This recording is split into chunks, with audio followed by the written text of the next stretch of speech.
baririmbyi namwe bamenyesha makuru umwe wese mu cubahiro Imana yamuhaye tubaramukije amahoro y'umwami wacu Yesu Kristo. Niteka mwadute kubona mwashoboye kureka imirimo yanyu yari myinshi itandukanye ariko mukemera kwifatanya natwe kuri uyu munsi ushizwe hejuru aho twaramutse tuza gutanguza igikorwa c'Imana mu vyerekeye guhimbaza Imana no gutazira Imana. Kubw'ivyo igikorwa tugitanguje icese ku mugaragaro mwese twashimye kubatumira kugira ngo mushobore kubona uyu munsi ico Imana yadushize ku mutima duheze tukibashikirize hanyuma muheze mufatanye natwe kugira ngo dushobore kudoza inosemo mu murimo w'Imana. Nuko rero nuko ijambo ry'Imana ribivuga ngo genda mubabwire ubutumwa bwiza mukwire amahanga yose uzo kwizera akabatizwa ngo azokizwa. Ni muri iyo ntumbero Imana yashimye kuduha rino yerekwa tumaze kuryakira turaheza tubona yuko vyoba byiza nkuko Imana yari yaduteye iteka.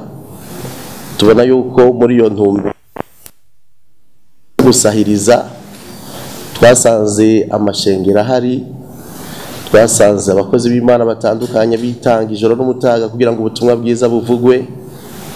Turavuga duti hari akantu twotereramwo tugashiramwo intererano yacu ku rundi ruhande rw'aho abana b'Imana bafise ingabirano zitandukanye, na cyane cyane mu kuririmba, twoza kubasahiriza kugira ngo igikorwa cy'Imana gitere kije imbere. Niho rero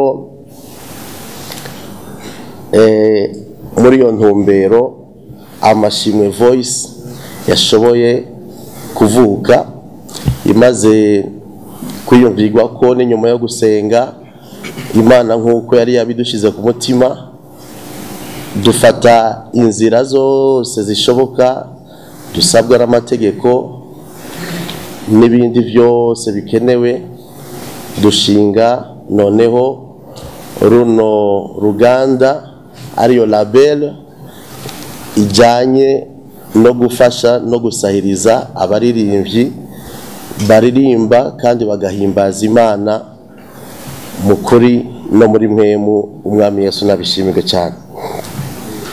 Nuko rero mushobora kwibaza muti, mbega Amashimwe Voice ko isanzwe ije ikintu yoba yari ifise izanye gitandukanye n'ibindi cyoba ari giki? Mwiyerekwa twaronse twasanze abaririmbyi bafise ingabire mu bana b'Imana bahura n'ingorane zitandukanye. Hakaba hariyo ingorane nyamukuru yo gushobora gushikiriza ibikorwa byabo bihinguye neza, biteka bitunganijwe neza n'abahinga babyihinyanyuye. Ugasanga rero ahanini izo ngorane zibateye yuko bagera ahantu bakadebukirwa, abandi mbere bakanava ku isemo hakiri kare kuko babuze aho bamenera.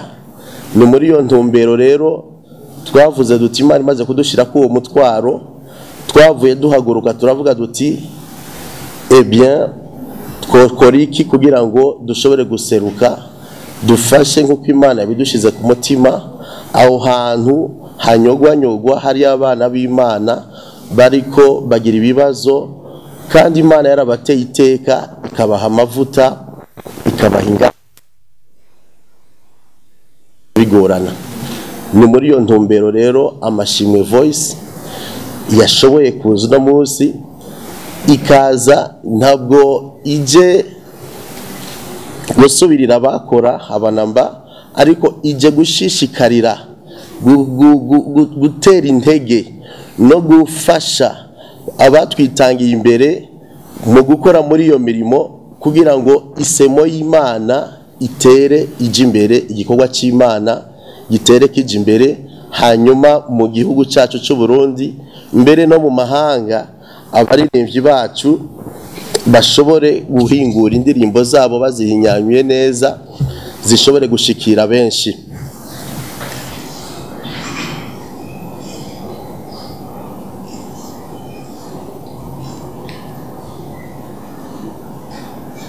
Ni muri iyo ntumbero rero Amashimwe Voice yaje kugira itanguze igikorwa cyo gufasha gutorera inyishu izo nzitizi abaririmbyi bakunze guhura nazo.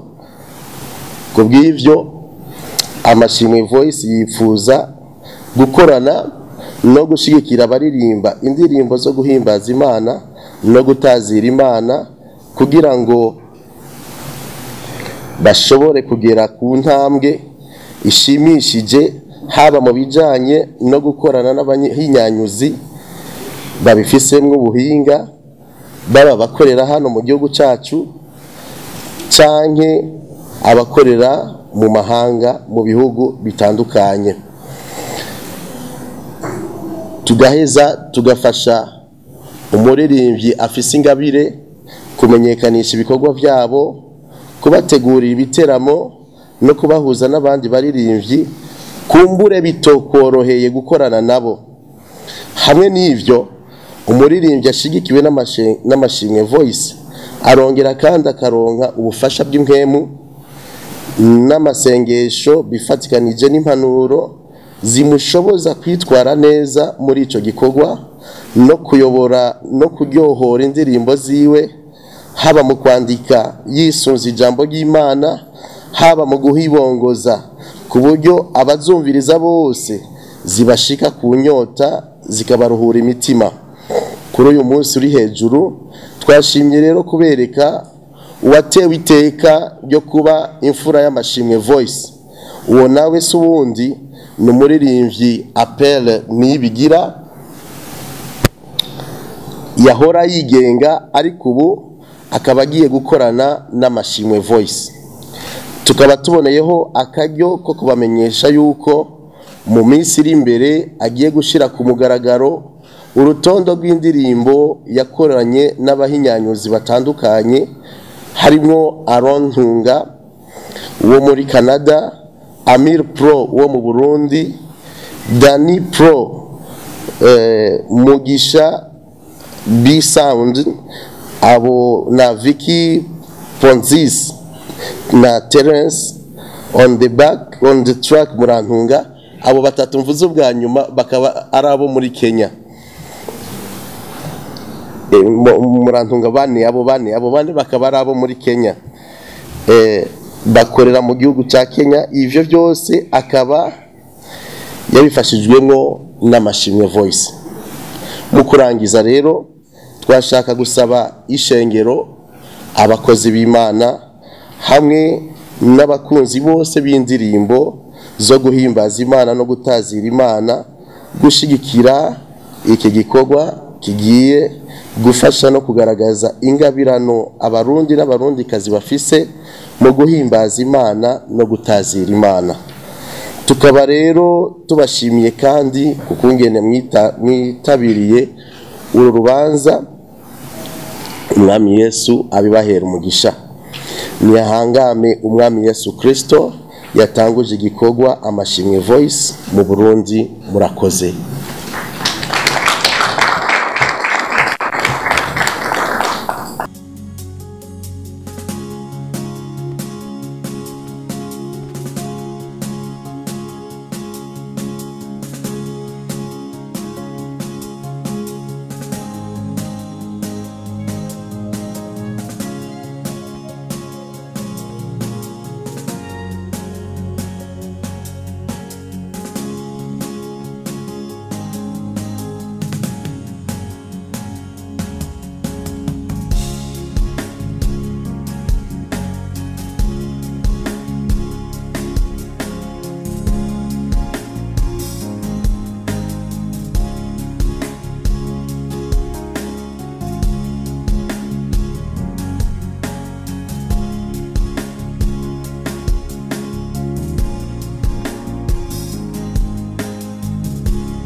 Bon, Hababrid, donc l'association burundaise des journalistes culturels nashoboye gukeza ku ruhande rumwe amashimwe Voice no ku rundi ruhande Appel Niyibigira.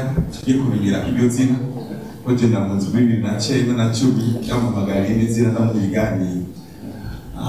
Tuba tubiri tuzara gutuma kubure na Appel agicyavuze kuko mu Kirundi bagira bati ikibazo kitavuze baciki cyane sinizera rero ko iyo ujamwo mugwi ikibazo kuri clause ya résiliation ya contrat amashimwe voice hamwe na appel n'ibigira nibaza ko ari amasezerano yo impande zibiri hari ibyo mwiteze kuri appel nta mashimwe voice mugabo na appel n'ibigira hari ibyo abiteze ko nta mashimwe voice akabazo kusanga yego nta byirangode twese dushaka ibyiza mugabo nta nizibana zitakwitana amahembe ejo hogira agatirigana mbega ni appel cyangwa se amashimwe voice afise uburenganzira bwo guhagarika kontra mu gihe ubona ko ari bitagenda neza mu gihe kuri iyo kontra nibihe bintu kimwe cyangwa bibiri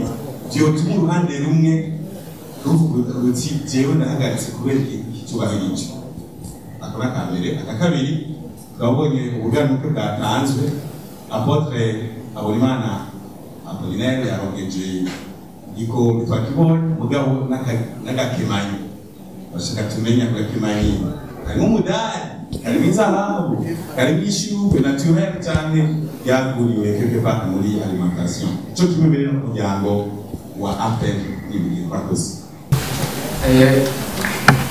hanyuma bana bashyize kuri icyo kibazo cyane ubundi kugira ngo wemere gusinya amasezerano cyangwa gukorana n'abantu ni ukuvuga ni ikintu uba wabanje gushishoza cyangwa ukakiga neza ukakinogaza ukaraba neza by'ukuri yuko atangaruka mbi zishobora kuhaboneka kuri wewe cyangwa muri kariyeri yawe ariko by'ukuri kugira nemere gushyira ko gutera urukumu mu kintu cyiza bita umuhuri kugira nemere gutera iyo muhuri cyangwa gusinya cyangwa gutera urukumu ni ukuvuga